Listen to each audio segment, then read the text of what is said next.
दोस्तों, गोल्ड और सिल्वर के ऊपर अभी के समय में क्रूड ऑयल, बॉन्ड यील्ड्स और डॉलर इंडेक्स प्रेशर बढ़ा रहे हैं।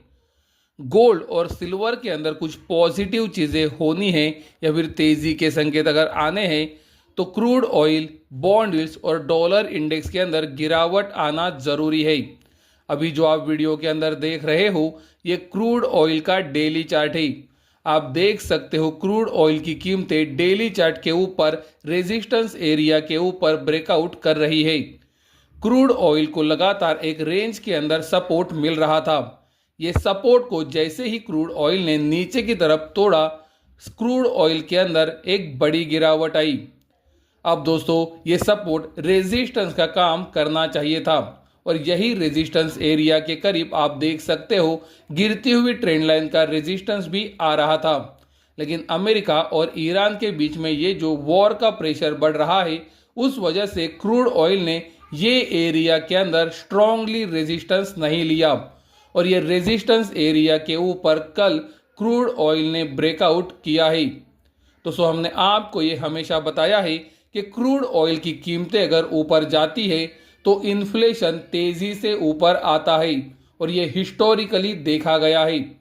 क्रूड ऑयल की कीमतें जो लगातार ऊपर जा रही है उस वजह से दोस्तों बॉन्ड यील्ड्स भी ऊपर जा रही है, क्योंकि इन्फ्लेशन का खतरा जब भी बढ़ता है बॉन्ड यील्ड्स ऊपर जाना शुरू करती है, क्योंकि इंटरेस्ट रेट बढ़ सकते हैं। अभी जो आप वीडियो के अंदर देख रहे हो ये अमेरिकन गवर्नमेंट की 10 साल की बॉन्ड यील्ड्स का वीकली चार्ट है। आप देख सकते हो वीकली चार्ट के ऊपर बॉन्ड यील्ड्स को साल 2023 से अब तक 3 बार रेजिस्टेंस मिला है और चौथी बार अमेरिकन गवर्नमेंट की 10 साल की बॉन्ड यील्ड्स ये हफ्ते ब्रेकआउट की कोशिश कर रही है। अगर ये ब्रेकआउट सक्सेसफुल होता है तो बॉन्ड यील्ड्स के अंदर तेजी से उछाल देखने मिल सकता है।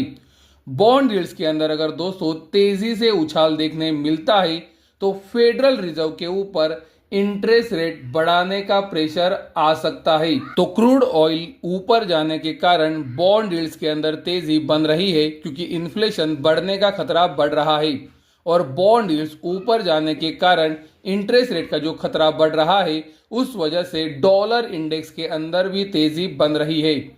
वीडियो के अंदर आप देख सकते हो डॉलर इंडेक्स ने ब्रेकआउट किया है और वो अपनी तेजी कंटिन्यू कर रहा है। डॉलर इंडेक्स अगर ऊपर जाता है तो वो गोल्ड और सिल्वर के लिए निगेटिव संकेत होता है। ज़्यादातर समय ये देखा गया है कि जब भी डॉलर इंडेक्स ऊपर जाता है गोल्ड सिल्वर के अंदर करेक्शन एंड कंसोलिडेशन होता है। तो दोस्तों क्रूड ऑयल ऊपर जा रहा है और उस वजह से बॉन्ड यील्ड्स ऊपर जा रही है और उस वजह से डॉलर इंडेक्स ऊपर जा रहा है। तो दोस्तों इन तीनों चीज़ों को अगर ऊपर जाना बंद करना है तो अमेरिका और ईरान के बीच में ये जो युद्ध चल रहा है वहाँ पर सीज फायर होना बहुत ही ज़्यादा ज़रूरी है। अगर आने वाले दिनों में सीज फायर नहीं होता है तो क्रूड ऑयल, बॉन्ड यील्ड्स और डॉलर इंडेक्स तेजी से ऊपर जा सकते हैं, जो गोल्ड और सिल्वर के लिए और निगेटिव संकेत हो सकता है। तो आपको ध्यान रखना चाहिए अमेरिका और ईरान के न्यूज़ के ऊपर। क्या यहाँ पर आने वाले दिनों में सीज फायर होता है कि नहीं, इस पर गोल्ड और सिल्वर की अगली चाल डिपेंड है। गोल्ड अभी भी $3,886 के ऊपर है। तो दोस्तों जैसे कि हमने आपको कहा है कि गोल्ड जब तक $3,886 के ऊपर है प्रॉब्लम नहीं है।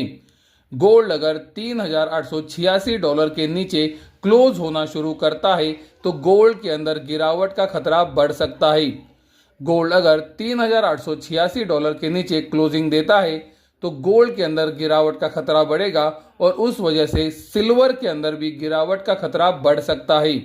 तो ये पूरे मामले के अंदर गोल्ड के लिए सबसे इम्पोर्टेंट लेवल आज भी है $3,886।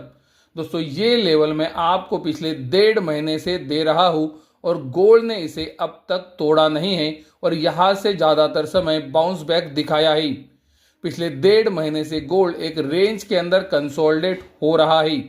तो दोस्तों अमेरिका सीज फायर करता है कि नहीं इसके ऊपर डिपेंड है कि गोल्ड यहाँ से ब्रेकआउट देगा कि ब्रेकडाउन।